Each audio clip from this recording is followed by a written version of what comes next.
Hello everyone and welcome to a Replay Retro short. Back when we started looking at VHS based consoles, we started with Worlds of Wonder's light gun based Action Max, and it's safe to say it didn't perform very well. Now initially I did think maybe the fact I wasn't using the original VHS tapes might have been to blame. However, I did exactly the same with Sega's console, the Video Driver, a week later and had no problems, so I dismissed this theory and decided the Action Max just wasn't very good. Fast forward to the production of the video about Select Merchandise and their Video Challenger system, and the problem returned. So clearly, something wasn't right about the footage I was using. That footage was taken from various sources, including YouTube, where it had likely been altered to some extent by the process of ripping it, and then again by uploading it, and likely again by me downloading it. It was then further altered by burning it to a DVD, and maybe even again by playback, leaving it fairly unlikely to be recognised by the sensor in the gun, which is looking for minute changes in strobe frequency and light patterns and whatever else. Naturally, I attempted to use the VHS tapes, however their condition just wasn't good enough. I tried buying a VHS cleaning system from Amazon, but that actually ended up killing my main VCR, and of course I decided not to risk my others. It's at this point I received an email from Ben Spenger, a fan of the show from Switzerland, who, amongst other things, has a real interest in light gun games. He explained to me that the problem was likely down to various issues with the video files I was using, which had likely been compressed, decompressed, altered and tweaked in a variety of ways, leading to the signal being unreadable by the Challenge Blaster, and that this was likely also the cause of my problems with the Action Max. Thankfully, Ben had made some near-perfect backups of the original VHS tapes, keeping their formatting as close as possible to the originals and therefore retaining a large amount of compatibility, and he generously offered to share these with me so I could make my video.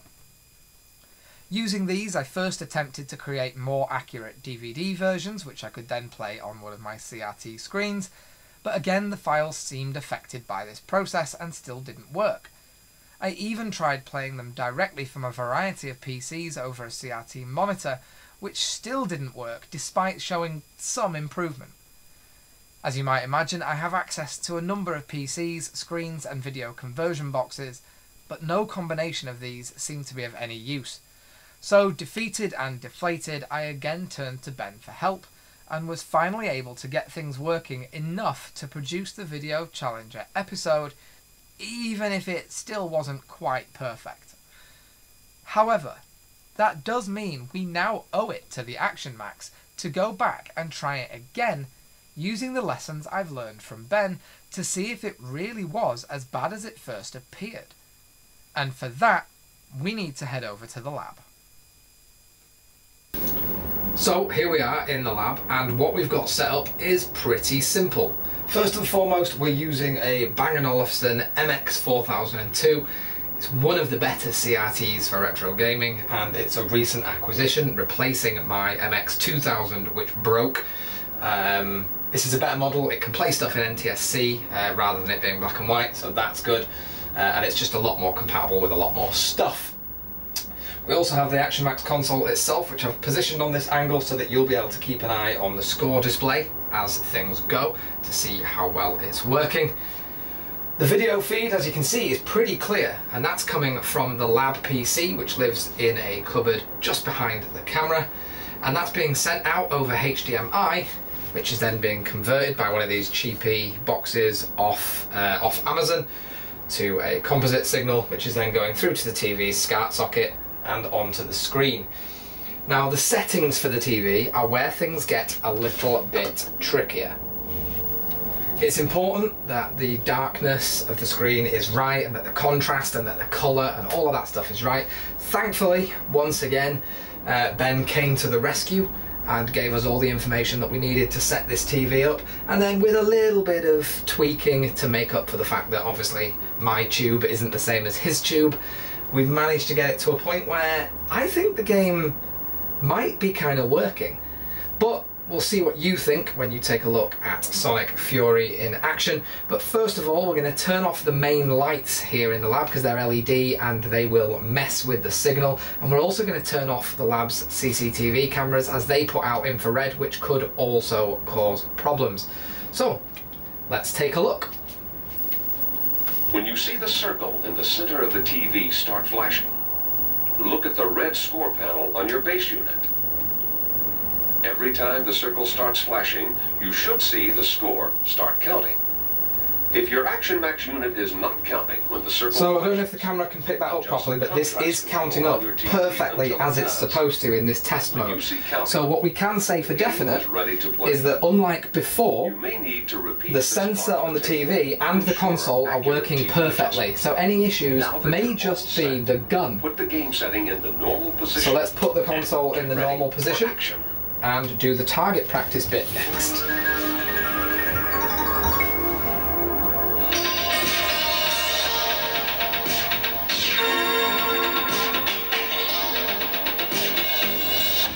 Stand by for target practice. Fire at the center target when it flashes. A steady aim is good. To calibrate there we go, so 1 point for that hit. the distance control. Another point. 3 points for that hit, and you heard the 3 dings. Or to plus if you're farther away. The score signal. So it does depend how quickly you hit it. And points will be added. And as you can see, it's still not counting all of them, which does make me think the gun is a bit ropey. All my settings could still be a bit off, but generally it is counting.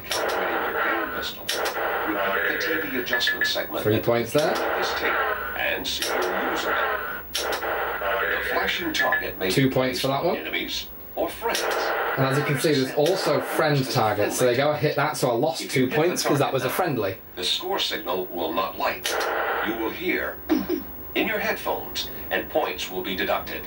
Now reset your score by turning the power switch off and on again on your base. Reset and hope it doesn't stop it working. For action.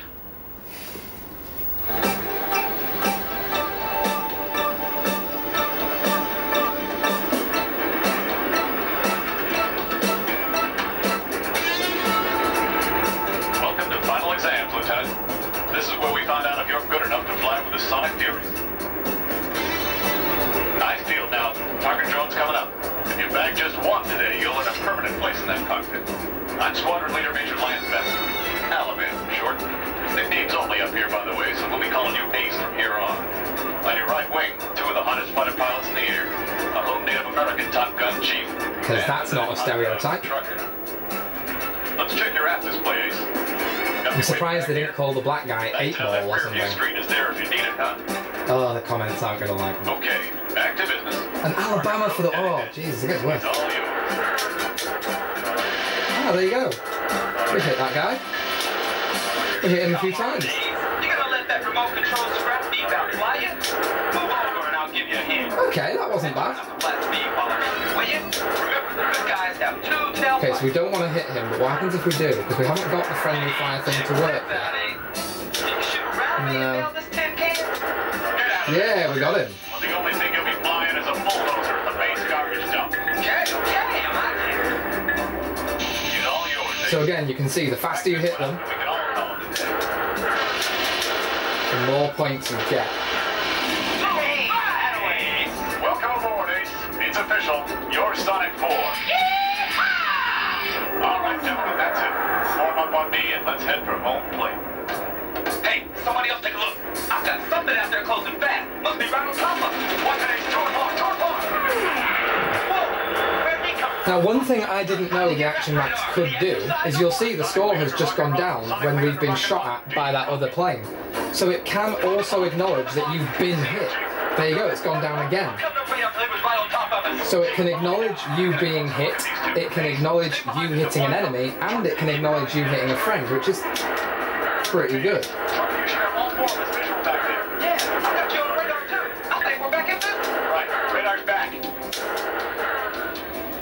Single bogey coming fast, Alabama. 600 knots. Don't want to I shoot. got him, Chief. Heads up back there. All right, let's settle it down now, gentlemen. We got I'm losing a another lot of points here. 12 o'clock. Sonic Leader to Rockin' Robin. Sonic Leader to Rockin' Robin. Do you copy? Watch it up there. Is that a twin gap? Yeah. 6. Line up, Chief. Hold great. I was on radar scan, Alabama. Nothing there but us. They must be jamming everything but short range. Disregard radar. Visual. Here on. I'm struggling to hit anything now. Back in my face. But to be honest, I'm not sure it's the game. I think it's me. More bandits coming in. 2 o'clock. I've got missile lock something later. I don't know if you can hear as well, but it does ding. Come on, baby. Obviously it says target hit when you hit a target, but it does also ding to say how many points you got. So 1 ding, 2 dings, 3 dings, etc. Next one's yours, Ace. That way, man. Nice shot. You see, sometimes this gun is firing by itself, so there's definitely a fault with the Oh, gun. no, they don't. They can't just come in here playing hit and run. Stay with them. Anybody see any sign of Jeep? No, I'm not picking him up anyway. We'll come back for him later. Keep a visual fix on these two while I try to raise base again. Sonic leader to Rock and Robin. Sonic leader to Rock and Robin. Do you read? Sonic leader to Rock and Robin. I'm glad we've finally managed to give the Action Max a fair chance. And as you've seen, it's not half as bad as it initially seemed. It definitely works much better than it did in my initial review, and I'm sure with more tweaking I could get even better results. Although it seems like my system's gun is also on its last legs, so that's probably not helping. Of course, it's also important to note that again, this isn't quite the same as using the original VHS tapes in factory fresh condition. As good as Ben's backups are, there's always going to be some room for error, as they're not the original masters, which are probably long since lost. Of course, the computer and video converter both add some potential for problems with scaling, resolution, and frequency, amongst other things. And of course, the hardware itself has aged, especially that gun. And so in reality, all the VHS-based systems I've reviewed were probably originally more reliable and more accurate than I'm able to show. However, taking that into account, I still think we've done a good job representing them on a level playing field. Of course, the reason the video driver worked so well is because it's a much more simple setup. While the others look for different frequencies and patterns in the target, the video driver is simply looking for bright white to know if you're still on the road. You can hold a sheet of white paper up to that thing and it'll think you're winning. I'd just like to give a massive thanks to Ben Spenger for all his help, as without him the Video Challenger episode simply wouldn't have been possible. If you are interested in finding out more about various light gun games and their technology, then I highly recommend his channel and his website, where you'll find extensive information and testing on this niche subject, as well as interviews with some of the people involved. You'll find links to both in the description below, and it really is creators like this who help keep this community going and make the preservation of this obscure tech so much easier. Anyone interested in the Magnavox Odyssey should also take a look at his projects with that machine, where he's created a few cool things, including replacement spot generators and, most importantly for me, a plug-and-play video mod allowing non-destructive alteration of the system for composite video out. And I'm sure he's not finished there. On top of all that, he also has amazing handwriting and seals his letters with a custom wax stamp. So what's not to love? That's all for this short. As always, you'll find links to various social media stuff in the description, and you know where the subscribe and like buttons are. And I'll see you again soon for more retro goodness. Thanks for watching.